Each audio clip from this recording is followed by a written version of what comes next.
Welcome to another deep dive. Today we are going to be looking at something a little different. Oh. Yeah. So we're going to be taking a look at a Reddit post. Oh, Yeah. wow. Yeah, and it's called a thread. And honestly, it's a story that really brings up a lot of questions about relationships and power dynamics and the impact of childhood trauma. And to help us kind of unpack all of that, we have an expert who is honestly amazing at navigating these kinds of emotionally charged situations. Well, thank you. I love really excited to dive into this. I think Reddit is really interesting. It's like this fascinating microcosm of, human experience, and it really gives you a glimpse into how people deal with, real life problems and offer advice and support and, sometimes judgment too. Oh yeah, for sure. Yeah. It's really like this digital town square where everyone has an opinion. So for everyone listening, the post that we're looking at is from this 26-year-old woman, and she's been married for 10 years.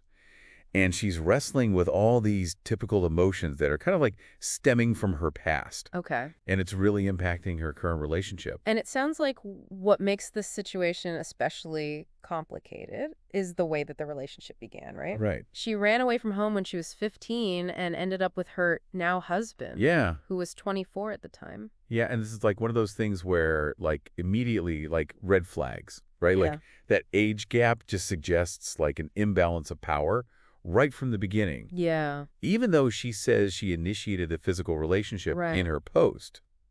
And so now it's been a decade and she's in therapy and she's starting to realize how much her husband may have taken advantage of her back then, even if, she was the one who pursued him. Yeah. It really makes you think about the whole idea of consent, Yeah. especially when you consider, the age difference and her difficult circumstances. Even if she was the one who, made the first move, can someone really consent at that age? Right. Especially when they're dependent on someone else for, housing and stability. Exactly. And that's where things get really complicated because she loves her husband. Right. They have a family. And from what she says, he's a good provider. But at the same time, she feels all this anger and resentment towards him Of course. for what he did, even though it was years ago. Yeah, well, that's completely understandable. It sounds like a classic case of conflicting emotions. And it really shows how therapy can, bring these buried issues to the surface.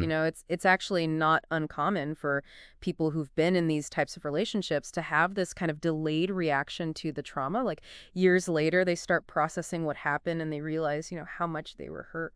And it brings up this mix of, love and anger and confusion. It's almost like, even though it's painful, all this turmoil she's feeling now is actually part of her healing. It could be. Yeah. So let's dive into the Reddit comments Okay. and see how other people responded to her story. I'm curious to see what kind of advice and perspectives people had. Well, there's a whole range of responses, but I think we can group them into a few main themes. Okay. So first, there's a lot of practical advice Okay. focused on helping her become more independent. A lot of people suggest things like getting her GED, Mm-hmm. maybe going to community college, finding a career, Okay.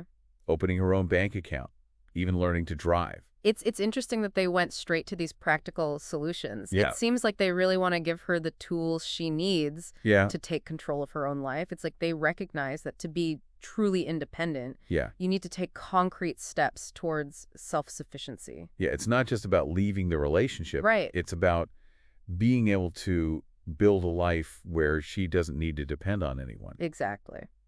And speaking of leaving, there's another strong thread in the comments that really focuses on, the ethics of the situation. Okay.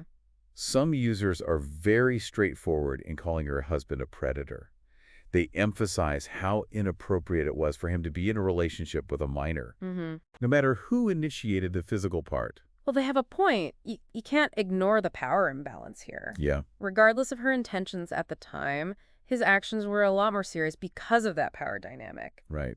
Legally and ethically, he was the one in a position of responsibility. Hmm. And his choices are questionable, to say the least. Yeah, there's no getting around the fact that he was an adult involved with a minor Right, who was running away from a difficult home life. right. And that context just adds another layer of, complexity to the whole situation. It really does. Yeah, it really does. I mean, it makes you think about like the long-term impacts of these kinds of power imbalances, Right.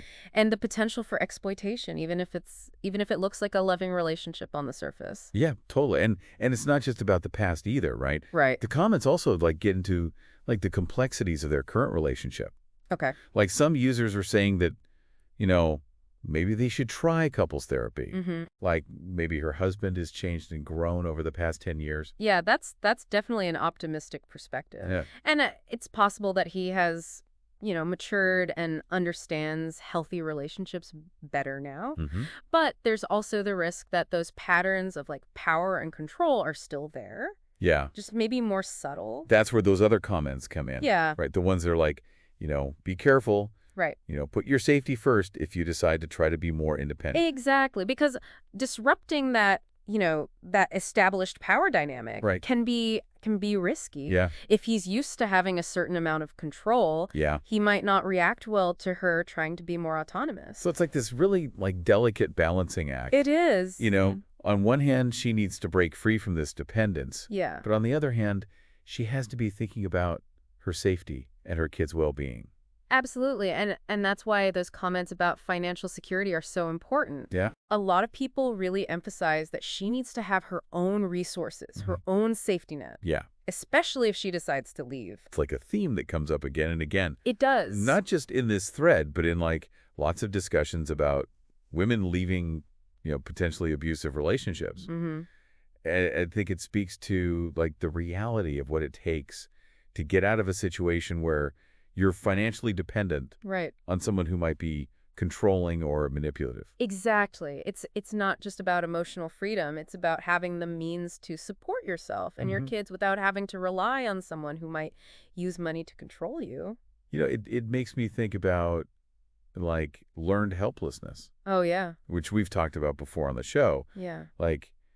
If she's been dependent on her husband for so long, Right. it's understandable that she might feel powerless Yeah. and unsure of how to make it on her own. Right. That's a really good point because it shows the psychological impact Yeah. of these types of relationship. Years of depending on someone financially Yeah. can really erode your self-confidence Right. and make it that much harder to break free. So what do you think, from your perspective, what are the biggest takeaways from this Reddit deep dive? We've talked about a lot. Yeah. From childhood trauma to power dynamics to financial independence. Yeah, I think it really underlines how important it is to understand how our early experiences affect us long term. Yeah. Like this woman's childhood trauma probably played a big role in her seeking out stability and security, Mm-hmm. even if it meant getting into a relationship with this big power imbalance. Right. It's like a reminder that we don't always make the most rational decision Right. when we're coming from a place of fear Yeah. or unmet needs. And it highlights how sneaky those power imbalances can be. They really are. Right? They can slip into relationships in such subtle ways Mm-hmm. that you don't even realize the potential for exploitation until it's too late. Yeah, and consent is not always so clear-cut, Right. especially when you've got these big age gaps Yeah. or financial differences or, one person is more emotionally vulnerable. Totally. And it also really emphasizes how important self-awareness is. Absolutely. And the power of therapy to transform your life. Mm-hmm.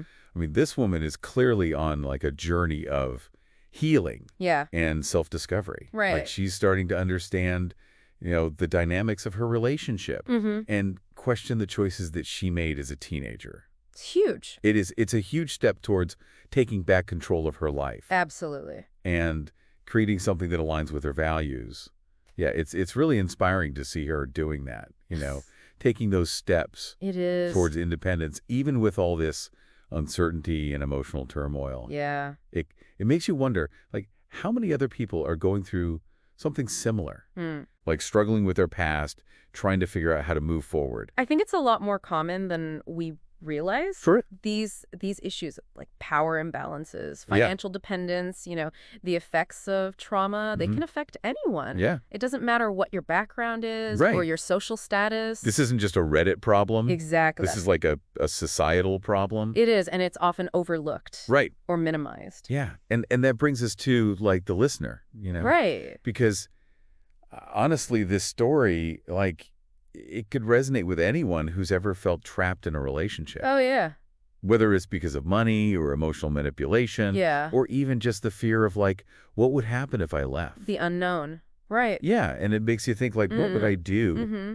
in that situation? Like, where's the line between love and Right. protecting myself? How do you balance taking care of your family Yeah. with your own need for independence and like feeling fulfilled? It's tough. There are no easy answers. Right. Each situation is different, and it takes a lot of careful thought Yeah. and really understanding the dynamics involved. Right. But I think the most important takeaway is that you need to find support, Mm-hmm. whether that's through therapy or talk to friends and family, Yeah. or even online communities. Like Yeah. having people you can turn to for guidance and encouragement can make a world of difference. And there's no shame in asking for help. Absolutely not. We all need it sometimes. We do. Especially when we're facing tough choices or dealing with like difficult emotions. Yeah, and it actually takes strength to admit you need help Right. and to reach out for those resources Yeah. that can help you make positive changes. Well said. This has been like a really eye-opening deep dive Yeah. into, the world of Reddit and how complicated relationships can be. Yeah. We've covered a lot today, and I just want to thank you for sharing your expertise and insights with us. Oh, it's been my pleasure. I always love these conversations. And to our listeners, thank you for joining us on this journey. We hope this deep dive has given you some things to think about and maybe even inspired you to take a closer look at your own relationships and like the dynamics that are at play. And if you're going through your own challenges, please remember that you're not alone. There are resources out there to help, and asking for help is a sign of strength, not weakness. If you enjoyed this episode of The Deep Dive, be sure to subscribe to Voices of the Soul wherever you get your podcasts. And for more insightful content, check out our YouTube channel, Shauna Polage. Until next time, keep those minds open and those hearts curious.